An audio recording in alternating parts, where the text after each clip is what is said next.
ભાવનગરના શેત્રુંજી ડેમનું ઓવરફ્લો થતું પાણી દરિયામાં વહી જતું અટકાવવા માટે શેત્રુંજી નદીના પટમાં સરતાન પર નજીક ડેમ બાંધવાની માંગ ઉઠી છે। આ ડેમ બનાવવામાં આવે તો આ વિસ્તારના 20 થી વધુ ગામોમાં વધતા ક્ષારનું પ્રમાણ અટકી શકે છે અને ખેતીને પણ ફાયદો થઈ શકે છે। મહત્વનું છે કે આ અંગે વિધાનસભામાં અનેક વખત રજૂઆત થઈ છે, પરંતુ કોઈ કામગીરી ન થતા શેત્રુંજી ડેમનું ઓવરફ્લો થતું પાણી દરિયામાં વહી જાય છે। ત્યારે બંધ બનાવીને આ પાણીને રોકવામાં આવે તેવી માંગ ઉઠી છે।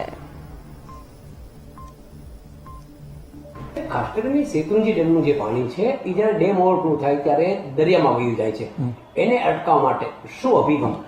જે શેત્રુંજી નદીમાં ઓવરફ્લો થઈને જે પાણી દરિયામાં વહી જાય છે તે નદીમાં અમે 3 ચેકડેમ બનાવવાનું આયોજન કરવામાં આવેલ છે, જેના કારણે 3 ચેકડેમ બનવાથી આજુબાજુના ખેડૂતોને મીઠું પાણીનો સંગ્રહ થવાને કારણે ફાયદો થશે।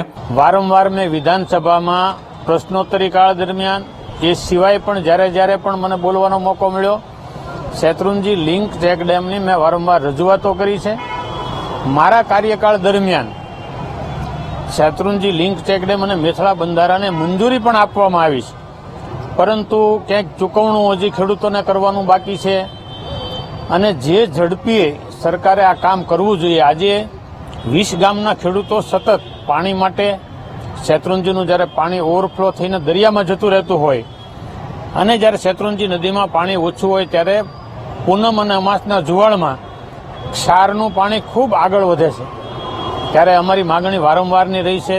સરકારે મંજૂર કર્યા પછી તાત્કાલિક ધોરણે આનો અમલ કરવો ખૂબ જરૂરી છે અને આપના માધ્યમથી આજે પણ હું સરકારશ્રીને નમ્ર અરજ કરું છું, વિનંતી કરું છું કે આ કામ એ ખૂબ અગત્યનું હોય, ખૂબ જરૂરી હોય, મંજૂર કર્યા પછી એને તાત્કાલિક ધોરણે કરવામાં આવે એવી અમારી માંગણી છે। ગામના ખેડૂતોને લાભ થાય, પછી સરતાન પર બાંધે કે ગમે ક્યાંય બાંધે, પણ તો એવો બંધારણ ચેકડેમ બાંધે તો અડકે પ્રકારના 20 ગામને ફાયદો થાય, ખારાશનું પાણી આવતું અટકે અને ખેડૂતોને ફાયદો થાય। તળાજા પંથકમાં કઈ કઈ ખેતી થાય છે? કપાસ, ડુંગળી, ઘઉં, બાજરી, સિંગ બધું ખેતી થાય, કેળું। એટલે આ પાકને ફાયદો થાય? હા, ફાયદો થાય।